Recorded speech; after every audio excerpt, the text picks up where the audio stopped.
चिट्ठी का सफर। इस भाग में हम पाठ का सारांश, शब्दार्थ एवं प्रश्नोत्तर पढ़ेंगे। चिट्ठी का सफर पाठ का सारांश। पत्रों को हमारे जीवन में महत्वपूर्ण स्थान प्राप्त है। पत्र लिखने की परंपरा बहुत पुरानी है। पत्र जिसके लिए लिखा जा रहा है उस तक उचित समय पर पहुंच जाए, इसके लिए हम उस पर डाक टिकट लगाते हैं और पूरा एवं ठीक पता लिखते हैं। फिर पते में सबसे छोटी भौगोलिक इकाई से शुरू करके बड़ी की ओर बढ़ते हैं। छोटी से बड़ी भौगोलिक इकाई का मतलब है घर के नंबर के बाद गली मोहल्ले का नाम, फिर गांव, कस्बे, शहर के जिस हिस्से में है उसका नाम, फिर गांव या शहर का नाम। शहर के नाम के बाद पिन कोड लिखा जाता है। पिन कोड की शुरुआत 15 अगस्त 1972 को डाकतार विभाग ने पोस्टल नंबर योजना के नाम से की। पिन शब्द पोस्टल इंडेक्स नंबर का छोटा रूप है। किसी भी स्थान का पिन कोड 6 अंकों का होता है। हर अंक का एक खास स्थानीय अर्थ है। उदाहरण के लिए पिन कोड 110016 लें। इसमें पहले स्थान पर दिया गया अंक यानी 1 यह बताता है कि यह पिन कोड दिल्ली, हरियाणा, हिमाचल प्रदेश, पंजाब या जम्मू कश्मीर का है। अगले 2 अंक यानी 10 यह तय करते हैं कि यह दिल्ली राष्ट्रीय राजधानी क्षेत्र के उपक्षेत्र दिल्ली का कोड है। अगले 3 अंक 016 दिल्ली उपक्षेत्र के ऐसे डाकघर का कोड है जहां से डाक बांटी जाती है। पिन कोड लिखने से गंतव्य स्थान का पता लगाने में डाक छांटने वाले कर्मचारियों को मदद मिलती है और पत्र जल्दी जल्दी बांटे जा सकते हैं। समय के साथ डाक सेवाओं में निरंतर बदलाव और विकास होता रहा है। पुराने समय में कबूतरों के द्वारा संदेश भेजे जाते थे। जब संचार और परिवहन के साधन बेहद सीमित थे, तब हरकारी पैदल चलकर आम आदमी तक चिट्ठी पत्री पहुंचाते थे। राजा महाराजाओं के पास घुड़सवार हरकारे होते थे। इन हरकारों को न केवल हर तरह की जगहों पर पहुंचना होता था, बल्कि डाकू, लुटेरों या जंगली जानवरों से डाक की रक्षा भी करनी होती थी। आज भी भारतीय डाक सेवा दुर्गम इलाकों तक डाक पहुंचाने के लिए हरकारों पर निर्भर करती है। आजकल संदेश भेजने के नए नए और तेज साधन उपलब्ध हैं, जिसके परिणाम स्वरूप डाक विभाग पत्र, मनी ऑर्डर, ईमेल, बधाई कार्ड आदि लोगों तक पहुंचा रहा है। यह सोचकर बड़ी हैरानी होती है कि कबूतर जैसा पक्षी संदेशवाहक का काम कैसे करता होगा। दरअसल कबूतर की सभी प्रजातियां संदेश ले जाने का काम नहीं करती। केवल गिरहबाज या हुमर नामक प्रजाति को ही प्रशिक्षित करके डाक संदेश भेजने के काम में लाया जा सकता है। उड़ीसा पुलिस आज भी हुमर कबूतरों का इस्तेमाल राज्य के कई दुर्गम इलाकों में संदेश पहुंचाने के लिए कर रही है। कबूतरों की संदेश सेवा बहुत सस्ती है और उन पर खास खर्च नहीं आता है। इन कबूतरों का जीवन 15 से 20 साल होता है।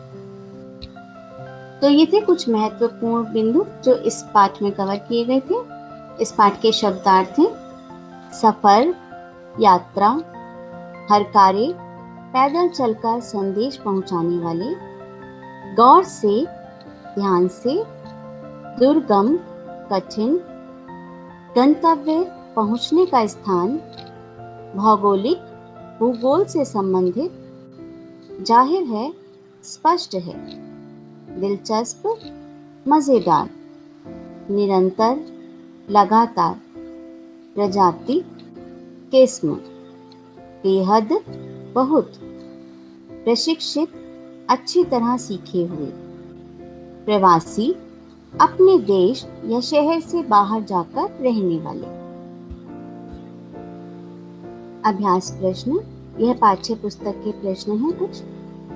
प्रश्न 1, गांधी जी को सिर्फ उनके नाम और देश के नाम के सहारे पत्र कैसे पहुंच गया होगा? उत्तर, गांधी जी भारत में ही नहीं विदेशों में भी प्रसिद्ध थे। उनके बारे में सभी को पता होता था कि वे किसी खास समय में किस स्थान पर हैं। इस कारण उनको सिर्फ नाम और देश के नाम के सहारे पत्र पहुंच गया होगा। प्रश्न 2, अगर एक पत्र में पते के साथ किसी का नाम हो तो क्या पत्र ठीक जगह पहुंच जाएगा? उत्तर, हाँ, पत्र ठीक जगह पर पहुंच जाएगा। पता उस व्यक्ति के निवास को दर्शाएगा और नाम से पुष्टि हो जाएगी कि अमुक व्यक्ति इसी स्थान पर रहता है। प्रश्न 3, पते में नाम न होने से क्या समस्याएं आ सकती हैं? उत्तर, पते में नाम न होने से पत्र सही व्यक्ति तक नहीं पहुंच पाएगा।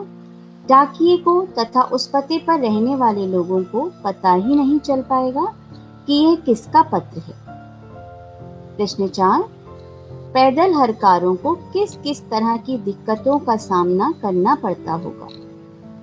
उत्तर, पैदल हरकारों को न केवल हर तरह की जगहों पर पहुंचना होता था, बल्कि डाकू, लुटेरों या जंगली जानवरों से डाक की रक्षा भी करनी होती थी।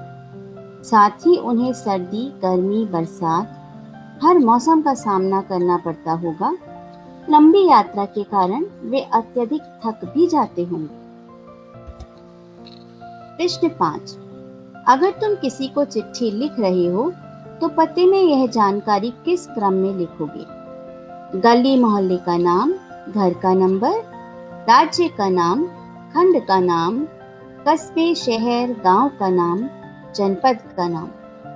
उत्तर, पते में जानकारी लिखने का सही क्रम है घर का नंबर, गली या मोहल्ले का नाम, खंड का नाम, कस्बे, शहर या गांव का नाम, जनपद का नाम, राज्य का नाम और पिन कोड क्रमांक। इस क्रम में इसलिए लिखा जाता है क्योंकि पत्र लिखते हुए छोटी इकाई से बड़ी भौगोलिक इकाई की ओर बढ़ते हैं। कुछ अतिरिक्त प्रश्न दिए गए हैं। पहला प्रश्न है, पिन कोड की शुरुआत कब से हुई थी? उत्तर, पिन कोड की शुरुआत 15 अगस्त 1972 को डाकतार विभाग ने पोस्टल इंडेक्स नंबर के नाम से की। दूसरा प्रश्न, पिन कोड किसे कहते हैं? यह कितने अंक का होता है? उत्तर, पते में शहर के नाम के बाद लिखे अंक को पिन कोड कहते हैं। हर जगह को एक पिन कोड दिया गया है। यह 6 अंकों का होता है।